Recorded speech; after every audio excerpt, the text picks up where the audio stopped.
This is a Hot Pie Media original.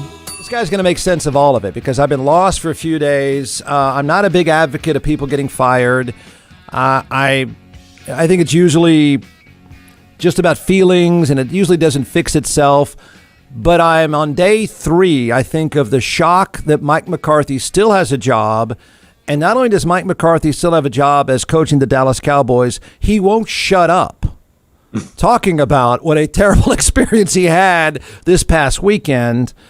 So Larry Brown of Larry Brown Sports, which you've got to check out the site. So you're going to help me make sense either why he still has a job, or 2, that he's going to lose his job this week or next week or sometime in the near future. Is he going to be like Jason Garrett and just drag it out for days and days and days after his contract ends? I don't know. I think the 12-5 regular season, I think that's what really helps. And then maybe you can owe a debt of gratitude to the crappy rest of the NFC East for being so bad that they actually made him look decent as a coach. I think it looks like he's going to keep that job for now. I call him Mumbling Mike because nobody really knows what he says. He just kind of goes like that. But not. He came out and he blamed the final play. Sort of. I think he did blame it on Dak Prescott. Checked to the play as if to say, "Why is everyone yelling at me? It wasn't my fault." Right. I think he was kind of damned if you do, damned if you don't. Because if he doesn't tell us that, he looks incompetent. Right, because everyone's blaming his staff a lot on him, a lot on Kellen Moore, and a lot on Dak himself for that play. So he's getting blamed for running a terrible last play. Now, if he goes out and actually tells people the truth, hey, that was kind of actually Dak's call. That is the play we practice, and I do agree with the play call, but Dak's the one who checked to it, and it was a bad decision. But I do agree with it. So now it's either he looks incompetent for making the call, which he's trying to pass the buck to Dak for, or he looks like a bad leader. And that's what he comes across as now, because head coaches, they don't blame their players. Yeah. They take the blame. They fall on the sword. That's part of the job. And either way, he looks bad. And right now he looks bad because he blamed Dak for it. Right. What I said yesterday was, look, buddy, all of you, go get in your RV, get a case of beer, and go away for a few weeks. Stop talking. And he won't stop talking. He even said, heck, this may have been from your site, that he said that he knew the team was in trouble. Again, I don't know why this man is just continuing to talk. Part of the reason the Cowboys lost, according to McCarthy, was nerves. He knew they were nervous, and how he knew that was unique. McCarthy says that he sensed something was wrong from the beginning. He said he was nervous as to the way the team was praying, Praying, praying in pregame. He thought the prayer was nervous. What? Yeah, it's unbelievable. I mean, that's your entire job, is to make sure that you guys enter a game with the right mindset. And here he is saying they weren't ready for the playoff game. Like, man, that's your entire job, is to have them ready. And they weren't prepared. They were nervous. That's a shocker. And it seems that, to me, again, that might be a little bit of putting the blame on his quarterback again. Yeah. I don't know. I guess young guy, leader on the team. They only score 17 points. I don't know. Maybe it's a little bit of him saying his quarterback needs to step up a little bit. But he shouldn't say any of that. I mean, he shouldn't be saying any of these things. Just own it, mumble on Sunday evening, or even if you want to do it on Monday, and then you just move on. I mean, I guess one of the questions I have is, he going to keep doing this stuff, as you point out, indirectly defending himself in weird ways? Like, he just seems to keep reinventing ways to defend himself. Is he going to walk himself into the old man firing him? In other words, old Jerry, who doesn't shut up himself, says, I was cool with you until you started that bit about the prayer. Like, come on, man. You're not making me feel better. You're not making me feel better for about retaining, I guess would be my question. Right. He's like talking himself out of a job every time he opens up his mouth. His best move, like you said, is to just, hey, keep your mouth shut. Like, now you understand why Bill Belichick handles the media the way he does. Less is more. Don't say a whole lot. Keep it very simple. Don't expand on things. They beat us. They were the better team that day. We didn't execute. We didn't get the job done.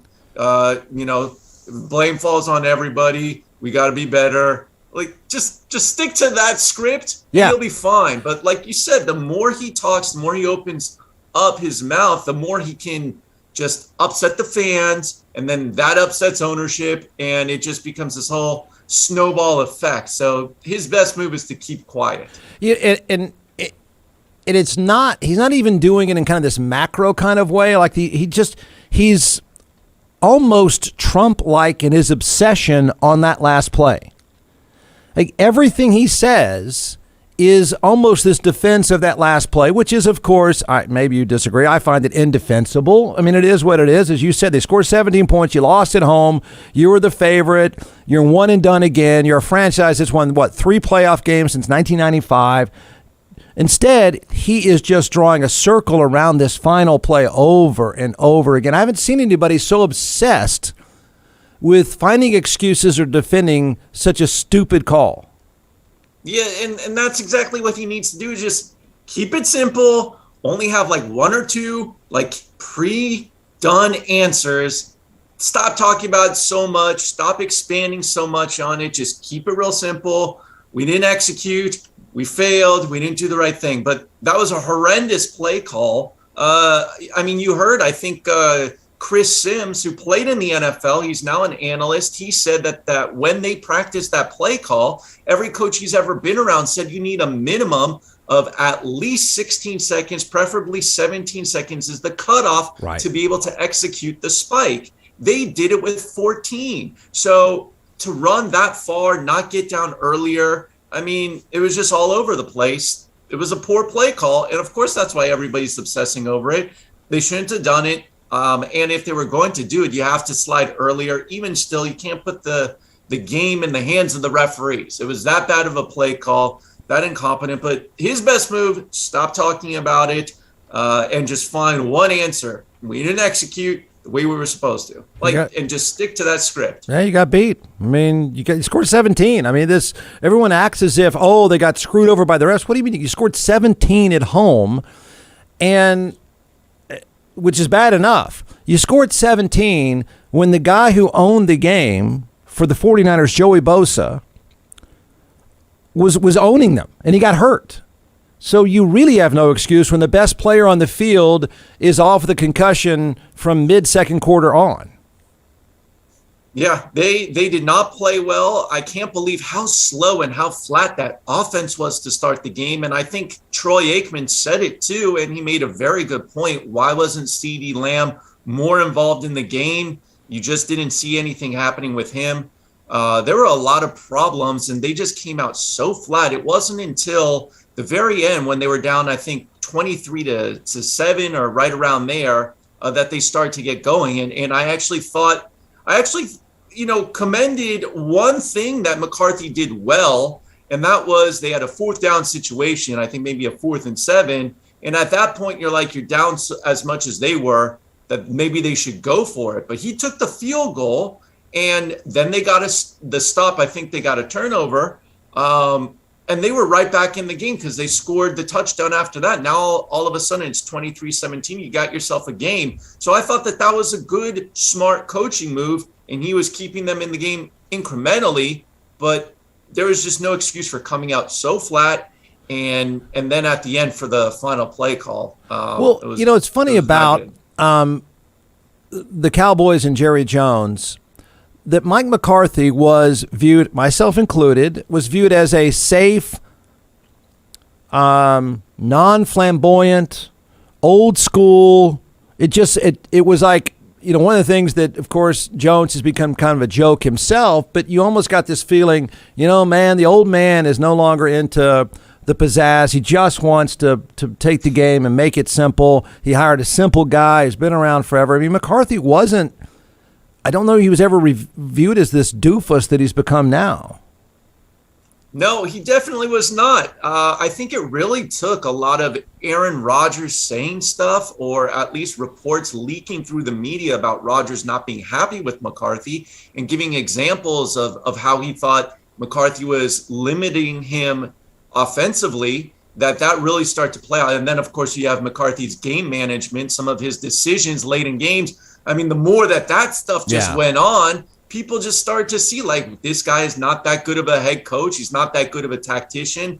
He makes bad decisions late in games, even though he's saying that, now he's said the final play wasn't on him. That's just like another example of, hey, where it doesn't reflect well upon him. And with Jerry Jones, we always know that it always comes down to one important ingredient for his head coaches, and that is they have to be willing to let Jerry meddle, do his thing. He's down there. He talks with them about the game plan before the game. He's in the locker room as soon as the game ends to talk with the media. You have to be accepting of that, and a lot of coaches aren't willing to take that. So McCarthy was. And I think that's the most important thing to Jerry is, are you going to let me run the show and run my show and step on your toes on game day? Do you think that's a factor right now? And that is, if he runs off McCarthy, or he keeps him, to your point, he keeps him because McCarthy is a soldier who's not going to say, hey, get out of my face, man, or because Jones, even up to this game that they lost, he's talking about who's going to play, who's injured, and I'm thinking, does the head coach, where is the head coach right now? Does Jones keep him partly because he's a yes man, and does Jones not whack him partly because he can't find anybody who wants to work for him? I think those are two factors for sure. And I think maybe, just maybe, Jerry has a tiny bit of perspective and looks at things and says, 12-5 is still pretty good. We won the division, went 6-0 in the division. That's still pretty good. Now we just got to fix the playoff part, and we're there. And I think maybe Jerry thinks about that as well and says, I trust you to get it done a little bit. Look, he stuck with Jason Garrett for a very long time, despite all of his shortcomings, and despite a lot of people thinking that should have been changed a long time ago. I know you said it. I'm very much like you, Jeff, where I think there's a lot to be said for continuity, letting someone figure it out, sticking with them, and not firing a guy so quickly. And I think that it's actually commendable that Jerry isn't so quick to pull the trigger. You don't want to be like the Giants, who are firing coaches every 2 seasons. Yeah. How can you have any sort of continuity if you keep doing that? Or if you're like the Lions, I understand that Jim Caldwell had his shortcomings and they weren't getting past a certain level and they wanted to get better, but look how much worse they got. So I think maybe he's keeping a little bit of that perspective in mind, that it could be worse. It's not what it should be, but it could be worse, could be a lot worse. 12-5 is still good. Let's give this guy another year. Maybe next year the playoffs go a different way. Yeah, no, I think that's well said. I'm usually that way. I'm just finding this whole thing, the way it played out, is so bizarre. It's hard to believe that he survives. But yes. but you're right though. I mean, it is true that it rarely works out the way organizations think, right? I mean, like the Giants. I mean, you can go down that list. My God, the Texans fired a poor guy who won how many? Like 4 or 5? The fact that they win more than one is a minor miracle, and they whacked the guy after a year. And that's the Texans, the dumbest franchise in football. John McClellan is the co-founder and creator of ATX Hot Sauce, now in all 50 states and several retail outlets as well.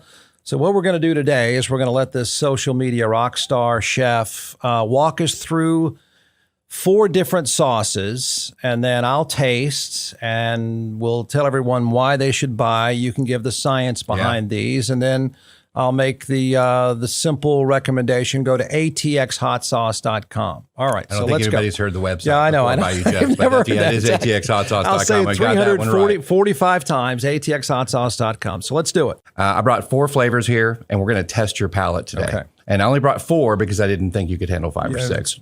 Yes, probably a smart move. Yeah. And so the first one we're going to try here is called Beat Heat. And just like the name implies, it has beets in it. It's made with red Fresno peppers. Red Fresnos are red peppers that are they're hotter than a jalapeno and a little bit less than a serrano. So not super hot here, just a lot of good, really good flavor. So we're going to start with this one, and then we're going to move up the chain. Okay. I've had the beet heat, but okay. Yeah, we're going to try it though. It goes well with a cab. All right, Jeff's savoring beet I'll heat. even do it with you, so that should be all right. Now remember, it is hot sauce. Yeah. Oh, it is. It's hot sauce. Trust me, man. Wait, It's hot sauce. is that one hot to you? No. A little. Yeah. The great thing with the fermentation process is you get a bunch of the flavor right up front. Yeah. And then the heat comes, but then it dissipates pretty quickly, especially with the red Fresnos. You know, this is not a very spicy one, but it is a very tasty one. Goes on great on sandwiches. Beet heat. Beet heat. B-E-E-T. Heat. All right. Go to atxhotsauce.com. That's right. The fact that they win more than one is a minor miracle, and they whacked the guy after a year. And that's the Texans, the dumbest franchise in football. Oh, yeah. And you know, if you want to talk about a hiring that talk about set up to fail, like you said, I went into this season, I was expecting 1 or 2 wins from the Texans. To me, getting to four, that's like doubling expectations. I know. I felt they actually, that staff did a good job. You're talking about using Davis Mills, and they got 16 passing touchdowns out of him. I thought they actually. It's true. I mean, what they dealt. You know, people talk about, they had to deal with all these things. What do you mean? Your franchise quarterback is facing assault charges all year and standing on the sidelines, playing on his phone every game. It was the most bizarre situation, and for them to go out and win 4, and I'll be honest, and I know no one cares about the Texans, they're nondescript, certainly in this state, but they didn't just win 4, they were actually competitive, and they had no reason to be competitive because they have a horrible roster in horrible circumstances, and that stupid franchise turns around and fires a guy 1 year in who did, frankly, a pretty remarkable job. Yeah, I was very surprised by that. I thought that they in Jacksonville would be flipped. I thought the Jags would be maybe the 4-win team, and I thought the Texans would be the 1 or 2 win, which Jags actually pulled off the Week 18 miracle. And you know what? The Texans, they made their final game very close, a 28-24 game. That all along, they did a lot better than I ever thought. And, you know, really, I think if you go back to this last year, I think Houston, their ownership was facing a lot of questions. I think in terms of how they handle things racially, with some of their players, and I think they specifically brought in a guy who might quell some of that. Hey, look, we've hired a minority candidate, so we're obviously not a racist organization. Right. I think there was a little bit to that. Yeah. But I think they very specifically picked someone they knew would take the job despite the terrible circumstances. And then they whacked him after 1 year. So I think that's even worse because I don't think they went into it with good faith intentions. Yeah. I don't think they went into hiring him with the idea that, hey, let's see what this guy can do. I think it was like, hey, by hiring this guy, we'll get some of these people off our back. But instead, now they fired him after one season where, in most people's opinions, they actually outperformed.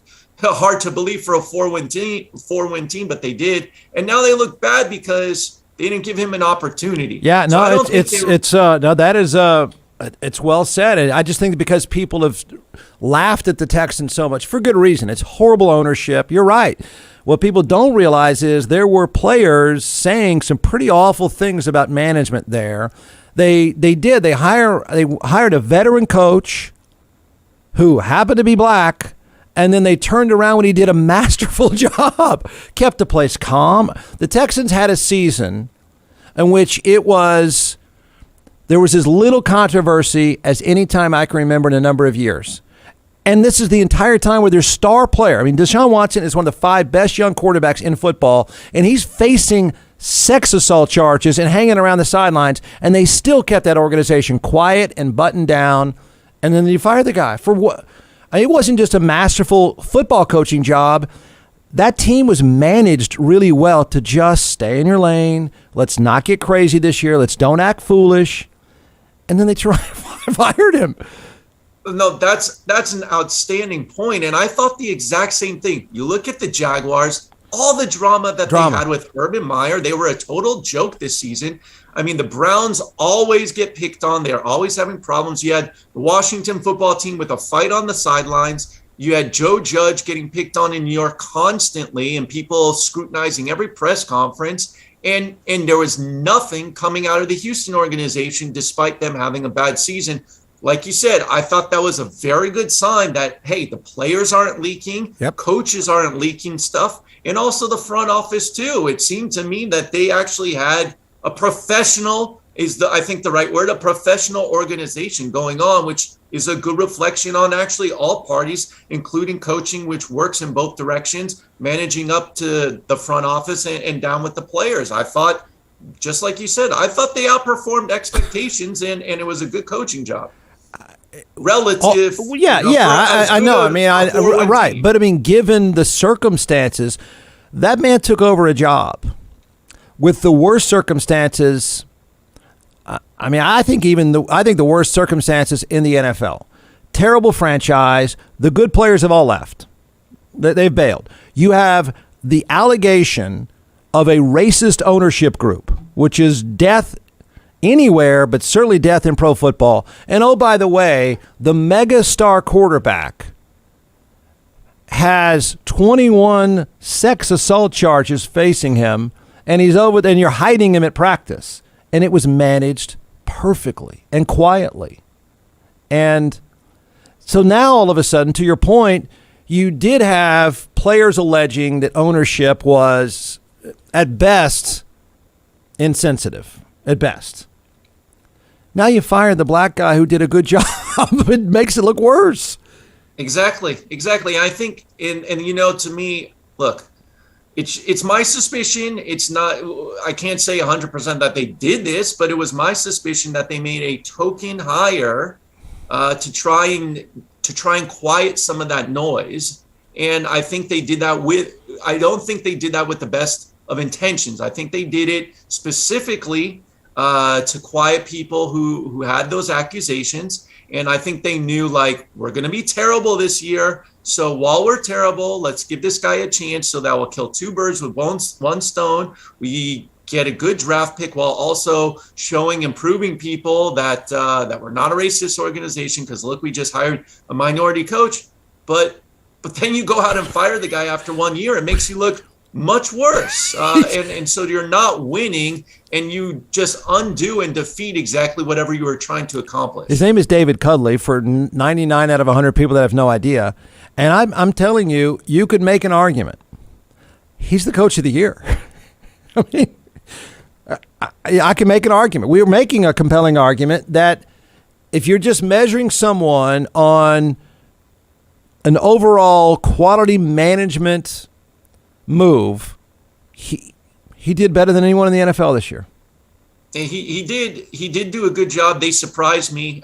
They outperformed expectations for me and for a lot of people. Larry, they go on the road in a game that they have no life. They have no life in them. They go to Tennessee and spank them and go toe to toe. When I'm watching that game thinking, you guys have no reason to be doing this. And look at them. They're playing their hearts out. Yeah. No, I'm with you on that. I think the only way that they can come out of this looking a little bit better is if they end up with a coach who's proven or who's done well. And I believe that they've had some interest in Brian Flores. Yeah. And I don't know if they're going to end up hiring him. They've interviewed a bunch of guys, but like, hey, if you do end up getting a guy who just had consecutive winning seasons in Miami, I think people can look at that and say, okay, all right, I understand where you were going here. You got a guy who's proven, who is on the market, who's like, But Larry, here's their problem. This is what I think. This just goes to show you bad organizations just stay bad. Mm-hmm. By firing David Cuddley, anyone who's got some leverage, who has options, I wouldn't go to Houston. One, you suck. Two, I don't like management there. Look what you did to that guy. I don't know why anyone that is quality would want to take that job. Right. It wouldn't be at the top of your list, that's for sure. Yeah. And by the way, the entire time, the crazy thing about the Texans is the entire time you're going, yeah, wait a minute. Is that guy ever going to play here? The superstar who's over there on his phone, who's just talking to lawyers all day, every day? What's going on here? Nobody even knows what you have. Right. The two of the biggest ingredients. Number one, franchise quarterback. Two, good ownership. They're lacking both. Not an appealing job. Exactly. Yeah, I didn't mean to start talking about the Texans, which nobody cares about, but it really is kind of a fascinating, sad story. I'm surprised that players are outspoken in Houston before for pretty good reason for stuff the owner said. I'm shocked more players haven't come out and said, "Why'd you do this to him?" Yeah, and I think they've done a good job somehow keeping a lot of stuff together, keeping stuff in-house. And it's just, it's been kind of quiet on the Texans front, which is a surprise. I think you had probably more leaks in the past that they're not really having right now. So at least they have cleaned things up somewhat. Is this right? Tom Brady is older than 3 of the 4 coaches left in the NFC? Oh, yeah. It's not even close. Isn't that hard to believe? And he's still playing, and he's better than they are. That, he looks great. And they're favorites this weekend too. I think we're probably shooting for a rematch of last year's NFC Championship game, barring something surprising happening. And man, that's going to be a good one. Aaron Rodgers had a very interesting comment a couple of weeks ago, and he said the one thing that he is hoping for this year is that, unlike last year, that you get a true Green Bay game. Now, this is if it happens where they end up facing Tampa Bay again.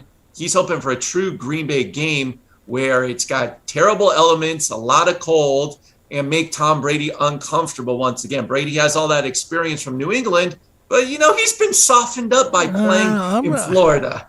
And Rodgers really wants that cold weather. He wants an ice game. He wants it as cold as Buffalo and New England was. Yeah, which is kind of funny. 2 California guys want to play in below 0 temperatures. I don't know. I think we all have learned over time. I probably would not underestimate Tom Brady. Oh, no. I would. That is not a bet. That's not one guy I would bet against, no matter what. No, and he looked really good last week. Sure did. Philly's defense, part of their strategy, they don't want you to beat them deep. And Brady, just all day was just taking exactly what they gave him. Just, I'll take this, I'll take that. Thank you. Mike Evans had a huge game. He knows how to take advantage of his weapons, and he has some of them back too. Yeah. They're looking good. I think that's going to be a great game between them and the Rams. Yeah, the networks are begging for it. All right, Larry, as always, good seeing you, man. Take care. All right, Jeff, thanks for having me on. You bet. Thanks for listening. You can find more episodes and all of our other Hot Pie Media originals baked fresh daily at our home online at hotpiemedia.com, the Hot Pie Media YouTube channel, or wherever you listen to podcasts.